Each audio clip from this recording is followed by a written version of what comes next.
Man's best friend. Well, these animals have a special place in Grace Wahome's heart. Her love journey with dogs started when she was young and became compounded in her adulthood.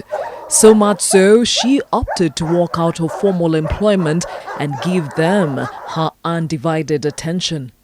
I had a fight with my boss one time when I had to go and feed my dogs over lunchtime because I had no one to take care of them for me.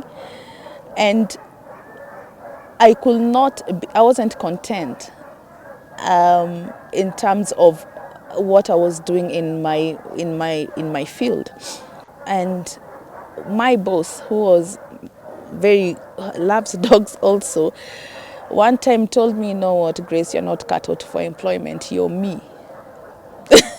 You're me. You're one person who wants to do your own thing.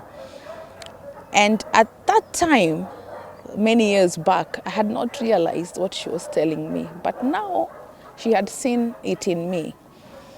And she actually gave me a stepping stone. One, by words of wisdom, and two, by helping me to set up my end goal dream of keeping dogs. At the age of 24, Grace gave life to her dream, and Skaga Kennels was born back in the year 2000 with only 2 dogs. Today, it is a haven for over 300 highly specialized canines deployed daily to major establishments including embassies, hotels, and government functions.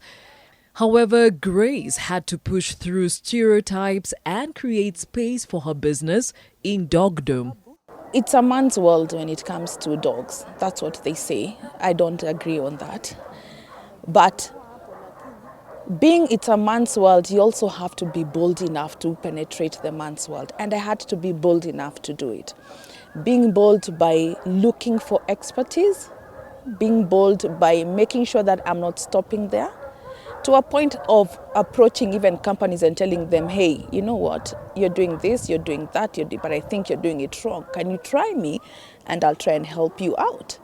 And from that, the confidence of knowing that I knew what I wanted to do gave me the step of now becoming large enough to be able to concentrate on the working capabilities of dogs.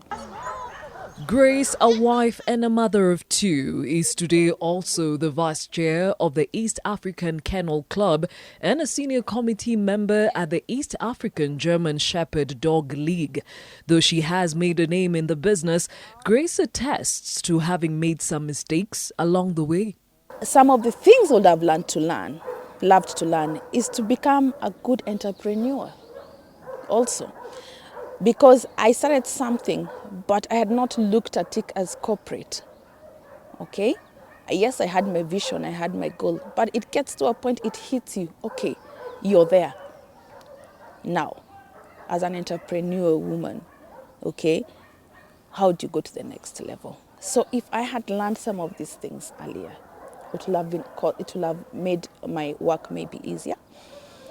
But as I said, every day is a learning process. Now I'm taking classes. I am learning every day. 16 years of experience in providing highly trained dogs that are outsourced for various roles was and is now a dream come true for Grace Wahome. So, is retirement beckoning? I'm sure it gets to a point whereby maybe I can't do this anymore, but I would like somebody to carry on my legacy. Somebody would be? I think my daughter will do that. For Women in Power, my name is Gladys Gachanja.